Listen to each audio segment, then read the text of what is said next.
Welcome to Beyond the Trigger, Firearms Legal Talk. Hello and welcome to Beyond the Trigger, Firearms Legal Talk with John Dillon. John founded Dillon Law Group, which specializes in firearms law and regulation, including litigation in federal and state courts of constitutional law and civil rights claims arising under the Second Amendment. John, welcome. Hey, how's it going? Going great. All right. So today we're going to talk about moving to California with firearms. So can you start by sharing a little bit about your background and what prompted you to focus on firearms law in California specifically? Okay. Yeah. So it's a bit of a long story, but it's a pretty good one, I think. So born and raised San Diego, California. Went to UCLA for my undergrad. I was a history major. I always just defaulted to the fact that I think I was just going to be a lawyer. So I got into Loyola Law School. And up until my first year of law school, I had no political affiliations of any kind. I knew nothing about firearms. My family was an anti-gun, but they just didn't have any guns in the house. So I'd never really gone shooting. I'd never, bought a gun, obviously, and, never really involved myself in either the political advocacy of firearms or just, the general knowledge of owning a gun in California. So that went all the way through my first year law school, and I had no real interest even in the Second Amendment at that time. The weird thing is when I was in law school, the Second Amendment, it was still just this thing that no one really talked about. I believe when we got to the Second Amendment in my constitutional law class, the professor quite literally just cited the text of the Second Amendment and said, that's for the militia, and moved on. And that was the extent that we studied the Second Amendment in law school.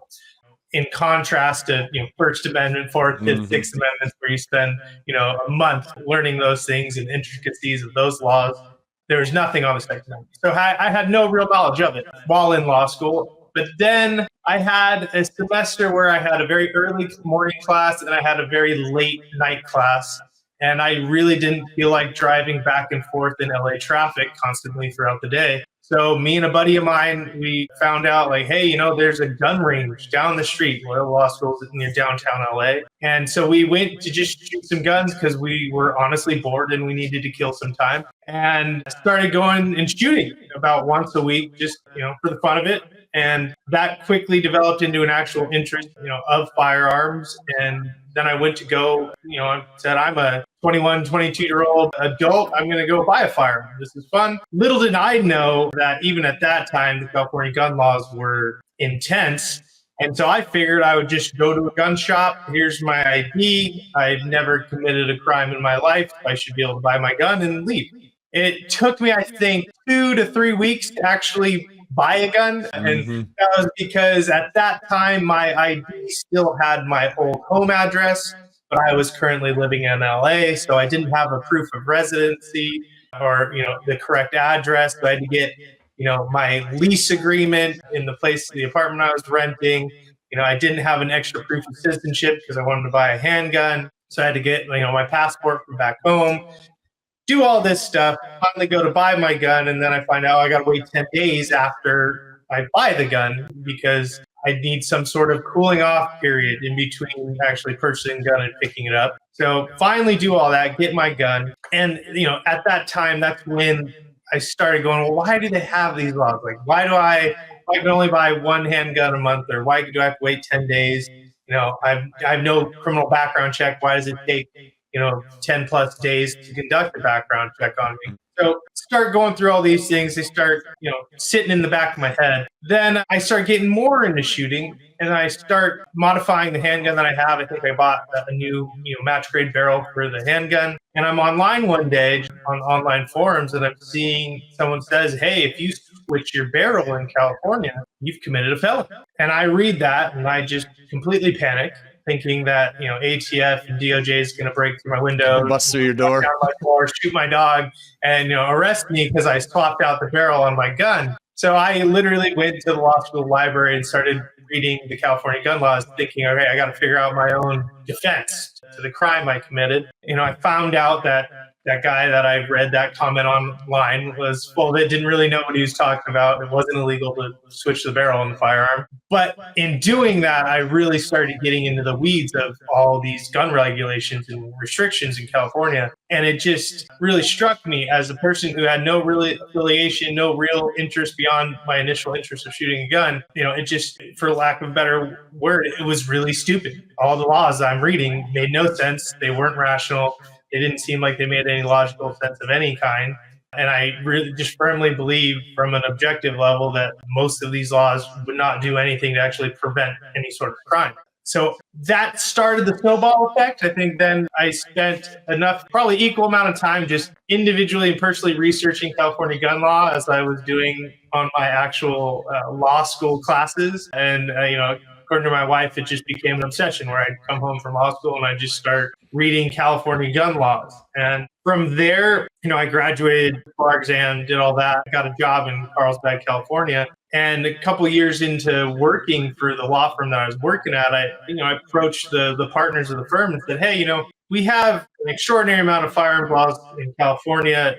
They affect everyone from individual to businesses, across the board. And there's really no one that specializes in firearms laws. You have criminal defense attorneys who will get firearm charges and firearm cases, but they don't necessarily know all the various intricacies that can literally span all aspects of law, whether it's family law, inheritance, criminal law, civil law. There's all sorts of stuff, constitutional law, where the topic of firearms, there are regulations embedded in all of those categories. And I was able to convince them to, hey, let me start a practice within the firm and start working on firearms laws and regulations. And they were kind enough to let me do that. And so I got to run and manage that part of the firm in practice. And then in 2020, right when COVID hit and it was the initial lockdowns, I thought it was a great idea to just leave that firm and go start my own firm and really focus in on the firearms. COVID definitely did that to a lot of people, right? It's just a lot of people switched gears and went into something, started their own businesses or did their own thing. Yeah, for sure. Yeah. For sure. So what are some common misconceptions people might have about moving to California with firearms? All right, so moving to California with firearms is a little bit more involved than people would expect. In many other states, you buy your firearm, you do your background check, and that's it. There's not a bunch of paperwork. If you are not a prohibited person, you get your gun. The state doesn't track your gun or register your gun or follow you around because you have a gun. So there's very little thought that goes into what you need to do after you legally obtain a gun. So anyone coming from any one of those more respected states that actually respect our Second Amendment right, coming into California can be a bit of a shock because there are insane regulations, especially compared to other states. And moving in, you got to be aware of that before you're actually coming into California. So the biggest thing is, you can buy all sorts of firearms in other states that you just cannot buy in California. They're absolutely prohibited, and they can attach even felony charges and convictions if you just merely possess, a certain kind of firearm. So you got to make sure when you're moving into this state, before you move in, you got to make sure that every gun that you're bringing with you is compliant with California state law. So that's just the general aspect of, how do you approach moving to California with firearms? But California actually has specific restrictions and requirements that you have to follow when you do move into California with firearms. And basically, the state of California considers anyone moving into the state of California with firearms a personal firearms importer. And as a personal firearms importer, you have to register all the firearms that you're bringing into the state with the California Department of Justice within 60 days, bringing those firearms into the state of California. Okay. So that's the broad aspect of it. Now, kind of reeling back before you move in, we got to make sure there's compliance. Now, compliance is mostly going to center around what constitutes an assault weapon and bringing quote unquote assault weapons into California. Okay. So what other legal requirements are there for bringing firearms into California from another state? Is there anything outside of just understanding what you can and what you can't? Other than the registration and reporting requirement, that's essentially the only requirement that the state imposes on you, other than making sure that you're not bringing anything that's not compliant. So when you do report the firearms being brought into the state, those firearms as a part of that registration process, it's personal firearms importing report form. And you list out everything about your gun, make, model, serial number, caliber, all that information. You put in all your personal information, your home address in the state of California. That all gets sent to the DOJ, and they actually record all that data and register those firearms specifically under your name and under your address. So you are not just reporting the fact that you're bringing firearms in, you're actually registering those firearms to your name. And again, the assault weapon stuff is going to be the biggest thing. So many guns, not just the stereotypical AR-15. When I say assault weapon, that's usually what people, what comes to mind. That's what the media focuses on. But under the California definition of an assault weapon, it actually encompasses much more than just an AR-15 style firearm. So you got to make sure that any gun that you're bringing in does not fall under that definition. Because if you bring in any of those guns, there's no compliance period. There's no time frame in which you can bring the guns in and then make them compliant. If you come into the state of California with these non-compliant guns, that's potentially a felony charge for every single firearm that qualifies as an assault weapon in California. So what, besides the AR-15, what does qualify as an assault weapon? I mean, if there's a lot of them, you could just give me some examples, but we don't need to go a whole list. But like what you said, there's more than just that. What are some examples? Yeah. So what constitutes an assault weapon in California? It's a definition that is ever changing. It originally was defined in 1989, and they literally made a list of the exact make, it, and model of certain firearms that are qualified as assault weapons. They didn't like that, and that wasn't a big enough definition, so they tried to expand that definition to say, this make and model and other types of rifles that look similar to them. That really didn't work out, so in 2000, California implemented a new definition of assault weapon, which defines the firearm as an assault weapon based off the features. And whether it's a rifle, pistol, or shotgun, the features will differ and vary on what constitutes an assault weapon. But that was the definition there. And then there's been 3 other times since then that they've expanded the definition of what constitutes an assault weapon based off of features. So they either make a new definition of the feature, which broadens the scope of what falls under the definition of assault weapon, or they just add a whole new category of what an assault weapon is. But to give you an example of what can be an assault weapon in California, I'll start off with just some easy ones. Right here, we have just regular handgun, right? It's very simple, but and in every state, this is just a handgun. But many times, and often a lot nowadays, when you buy guns, they'll have a threaded barrel. And that threaded barrel allows you to either put a suppressor on the front or a compensator of some sort. If you have a threaded barrel on a simple handgun like this in California, it doesn't even need to have anything attached to that threaded barrel. But if you stick a threaded barrel onto this handgun, it magically becomes a felony assault. So many people, they'll go and buy a handgun in another state. They're going to move to California. They have a handgun with a threaded barrel or a compensator that is screwed onto a threaded barrel. And they'll come into California thinking, oh, I don't have any assault weapons. I just have my handgun. But in reality, that handgun is actually defined as an assault weapon. Another example, and I can give you just what it really is. So in California, this right here, this AR-15, this is actually a registered assault weapon under California law. I don't agree with registering assault weapons or anything like that, but I figured if I'm going to advise people on how to properly do it, I might as well do it myself so I can inform people on what the process is. But essentially, when it comes to a semi-automatic rifle like this one you have here, if you have an adjustable stock, a pistol grip, or a flash hider, this is actually a compensator on this rifle, but a flash hider that's attached to the front of the grip, along with the detachable magazine, that's going to be an assault. For comparison, and again, I don't want to get too deep into the weeds when it comes to what's defined as an assault weapon, but that was an AR-15 style rifle. This is also an AR-15 style rifle, but this is not an assault weapon under California. As you can see here, there's no pistol grip, it's an angled grip, and there's no way to put my thumb through the grip. The stock does not adjust, and there's no flash hider attached to the front of this thing. Because of those things, this magically is not an incredibly dangerous firearm and not a felony in California. But if you add any one of those plastic parts or pieces onto the rifle, it magically becomes an assault weapon. And again, California, it has a bunch of definitions, and we can really go down in the weeds of that, but I would actually devote a whole show to that because it is that involved and that complicated. But it's that easy to violate the law if you have the wrong angle on your grip, if you have an adjustable stock of any kind, if you have the wrong muzzle device attached to your rifle. That can all lead you to felony charges.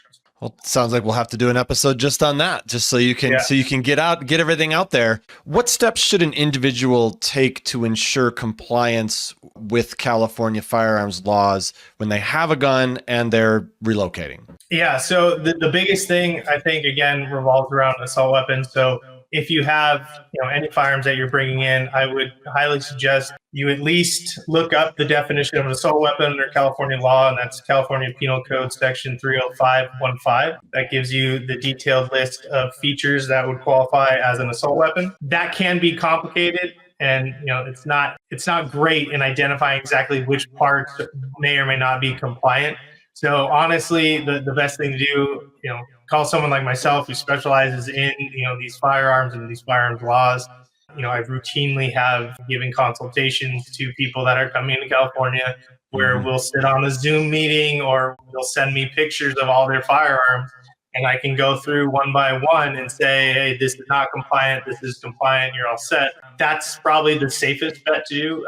Hire someone that actually can give you proper legal advice. But other than that, there's no real mechanism or anything that the state provides. They really just put the burden on gun owners to comply with the law. And that means the law as it changes. I mentioned earlier how these laws, they change every few years and they expand in their scope. And this crazy thing about that is that they don't notify gun owners. So you can buy a firearm and it can be completely legal in California.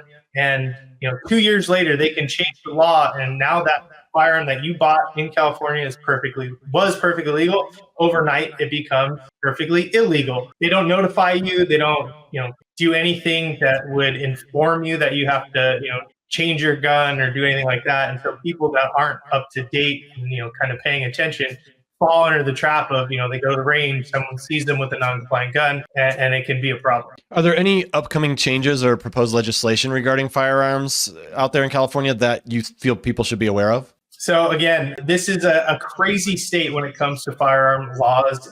Just this past December, our wonderful Governor Newsom, he signed 15 new gun restriction bills into law that last September. I often say that we get new laws in this state about every 3 months that restrict our right to keep and bear arms.